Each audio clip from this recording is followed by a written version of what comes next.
اللہ دیکھنا چاہتا ہے کون ہے اس کے وفادار بندے جو اس لوہے کی طاقت کو ہاتھ میں لے کر مدد کرتے ہیں اس کی اور اس کے رسولوں کی غیب میں ہونے کے باوجود۔ ان اللہ قوی عزیز، ویسے اللہ قوی ہے، عزیز ہے، آنے واحد میں کفر کو ختم کر دے جب چاہے،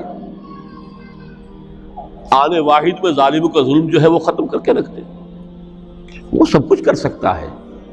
لیکن پھر تمہاری آزمائش کیسے ہوگی؟ کیسے معلوم ہوگا ہوز ہو، کس کا کیا مقام تھا، کس کے پاس کتنا یقین کا سرمایہ تھا، کس کے ایمان کی گہرائی اور گہرائی کا کیا عالم تھا، کس نے ہمارے دین کے لیے کیسی کیسی قربانیاں جھیلی ہیں۔ یہ ہے ترک دنیا جو موسٹ پروفاؤنڈ ہے، نتیجہ خیز ہے، خیر کو وجود میں لانے کے لیے ہے، لیکن اس کی مثالیں موجود ہیں۔ حضرت مصعب بن عمیر رضی اللہ تعالی عنہ ایام جاہلیت میں کہا جاتا ہے ان کا جوڑا جو ہے شام سے تیار ہو کر آتا تھا، جیسے کبھی مشہور ہے کہ پنڈت نہرو کا بھی کپڑے سل کر آتے تھے پیرس سے، موتی لال نہرو کا بیٹا، اور موتی لال نہرو وہ تھا کہ وائس رائے کی پہلی کار آئی ہے ہندوستان میں تو دوسری کار موتی لال کی آئی،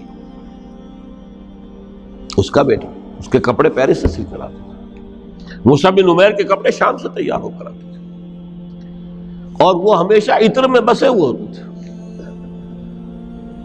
یہاں سے گزر گئے، معلوم ہوا کہ پوری گلی جو ہے وہ مہک اٹھی، معلوم ہو جائے کہ مصعب گزرا ہے یہاں سے۔ ایمان لائے محمد رسول اللہ پر صلی اللہ علیہ وسلم، باپ فوت ہو چکا تھا، اس کی چھوڑی ہوئی دولت تھی، ماں تھی، لیکن وہ خاندان کا نظام، چچا تھا سربراہ، وہ بدترین کافر، اس نے پہلے سمجھایا ہوگا 100 طریقے آزما کے، پھر آخری بار اس نے آزمایا یہ جس دولت کے اوپر تم عیش کر رہے ہو یہ تمہارے مشرک باپ کی دولت ہے، نکل جاؤ گھر سے۔ انہوں نے سمجھا تھا جیسے سورہ صافات میں آتا ہے فَأَرَادُوا بِهِ كَيْدًا فَجَعَلْنَاهُمُ الْأَسْفَلِينَ، انہوں نے حضرت ابراہیم کے بارے میں سمجھا تھا جب دیکھیں گے کہ آگ تیار ہو رہی ہے اور یہ اس میں مجھے ڈال دیں گے تو سب یہ نشہ حرن ہو جائے گا، یہ توحید وحید سب ہوا ہو جائے گی۔ لیکن ہوا کیا؟